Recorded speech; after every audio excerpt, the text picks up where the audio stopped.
tudo na paz, tudo tranquilo. Eu estou aqui para cumprir com mais uma promessa que eu prometi a vocês, né, para falar um pouquinho sobre os agentes exógenos do relevo, ou a dinâmica externa do relevo, verdade?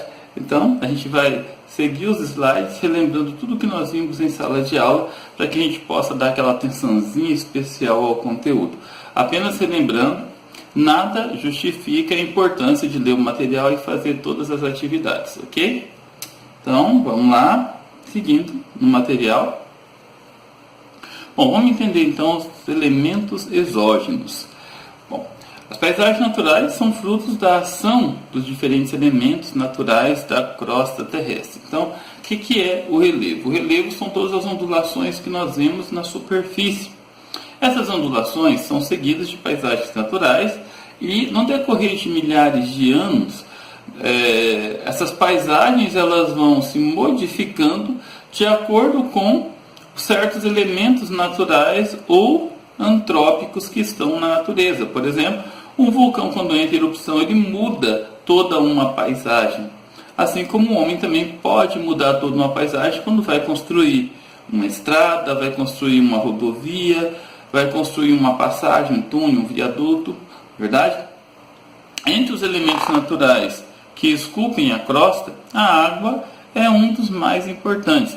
Tem a água da chuva, a água dos rios, as águas dos oceanos e dos mares, né? O vento e os seres vivos também merecem um destaque muito importante. Então vamos lá, vamos para o próximo. Intemperismo.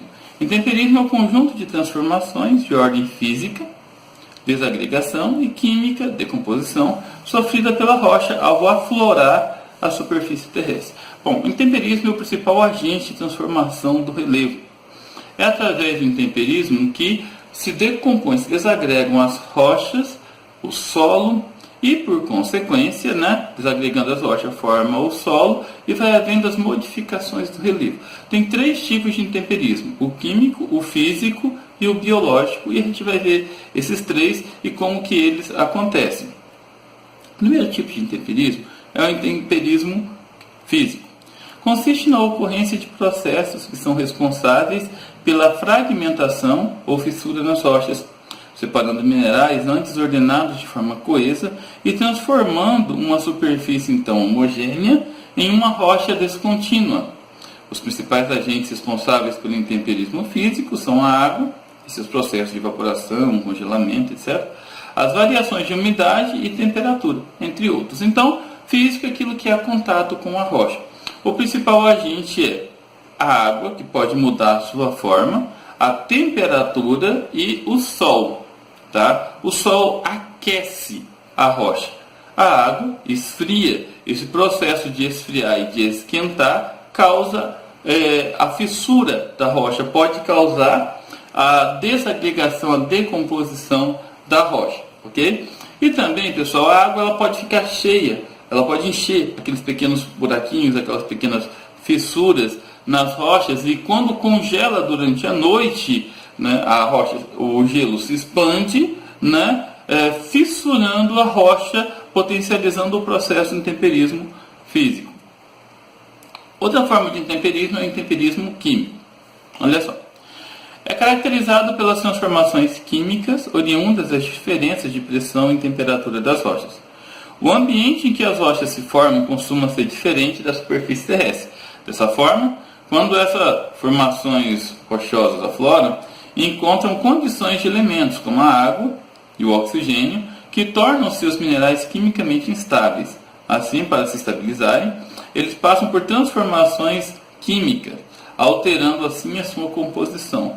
A água, os seres vivos, o próprio oxigênio, ele causa alteração na composição química das rochas, favorecendo a decomposição das rochas, como vocês puderam observar. E apesar de não ter no nosso material, é importante que vocês saibam, por isso eu coloquei para conhecimento, tá bom? Intemperismo biológico. Em muitos materiais, e o nosso é um deles, o intemperismo biológico ele aparece como fazendo parte do intemperismo químico.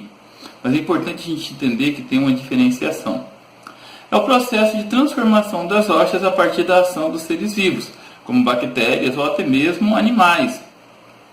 Inclusive, nesse processo, as raízes das árvores, as ações das bactérias ou a decomposição de organismos ou excrementos que os animais deixam por sobre as rochas, as raízes das plantas, né, vai até a rocha matriz, começa a forçar as fissuras entre as rochas. Os seres vivos começam a se decompor, soltam minerais. O nosso corpo é cheio de produtos químicos que ajudam no processo de decomposição das rochas, ok? Então isso aí que é o intemperismo biológico. Bom, vamos ver agora então os principais agentes do intemperismo. Como eu já disse para vocês, a água é talvez o mais importante, que eu coloquei subdividido, né?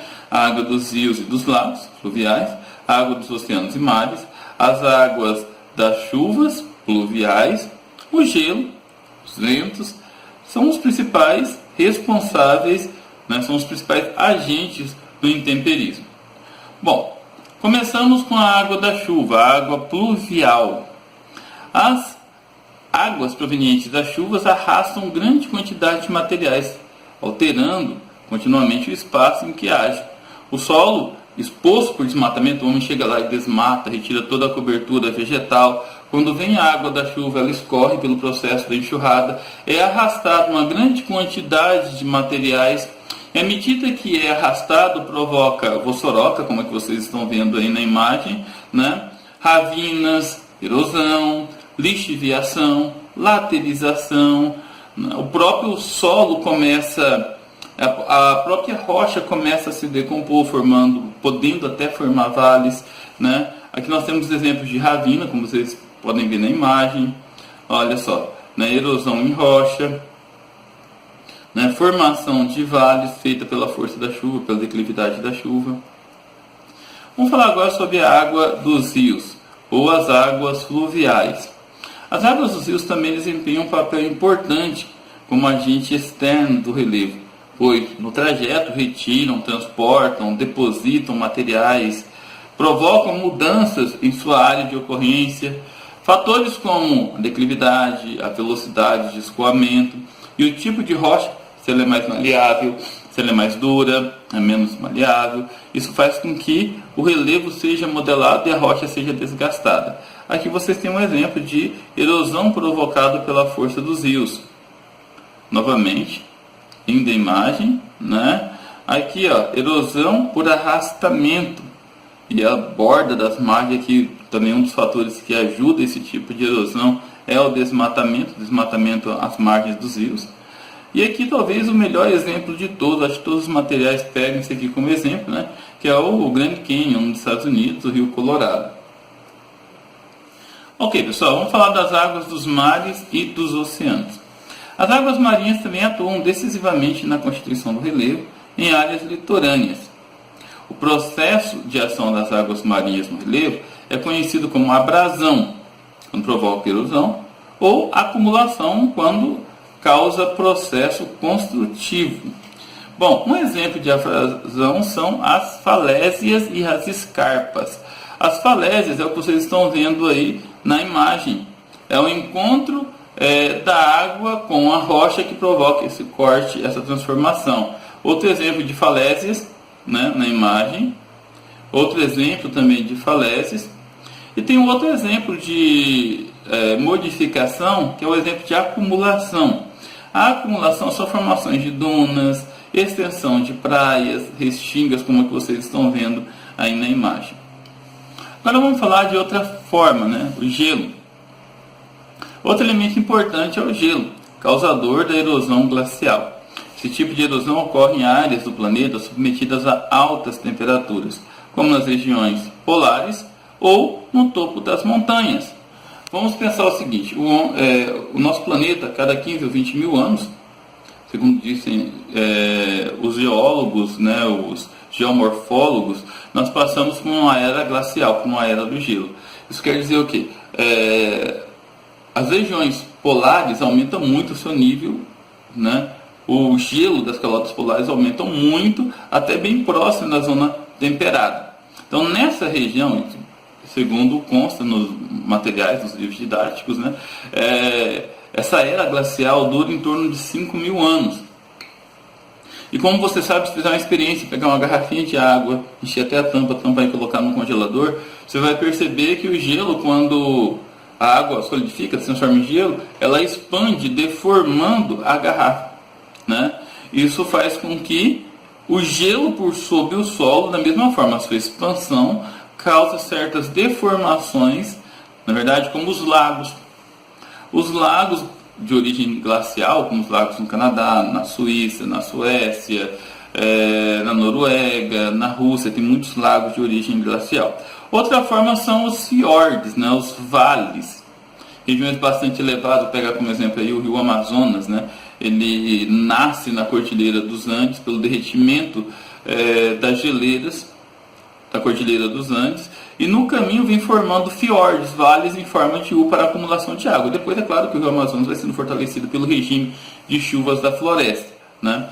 Como vocês estão vendo na imagem, nós temos a formação de fiordes, ou vales em forma de U. Mais uma vez, vales, formação de vales, né, pelo derretimento das geleiras, né? Lagos vulcânicos, lagos glaciais. Aqui é um lago na Suíça, né? E lagos também de origem glacial. Ok? Agora vamos falar do vento, da erosão eólica provocada pela força do vento.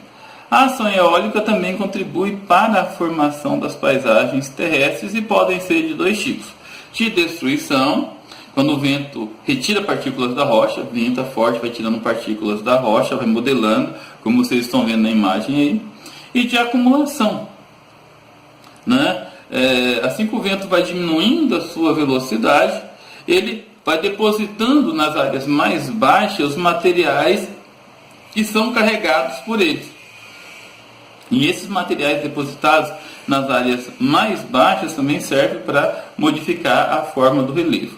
Aqui nós temos imagens de erosão causada por vento. Olha só, essa erosão é por acumulação, por destruição, ok? Pessoal, é isso aí. Acabei me alongando um pouco mais, né? A ideia era que esse vídeo tivesse de 5 a 7 minutos. Acabou tendo 12 minutos e meio. Mas é isso aí, o conhecimento é válido. Seguir o material de vocês certinho. Espero que vocês tenham curtido, tenham gostado. E só para reforçar, o vídeo ele serve para lembrar as explicações em sala de aula e não substitui de forma alguma a leitura do material. E façam os exercícios que são extremamente importantes. Deixem um comentário de vocês aqui, caso vocês gostaram, se ficaram com dúvida, tá? Valeu, gente, é isso aí, fiquem com Deus e até a próxima.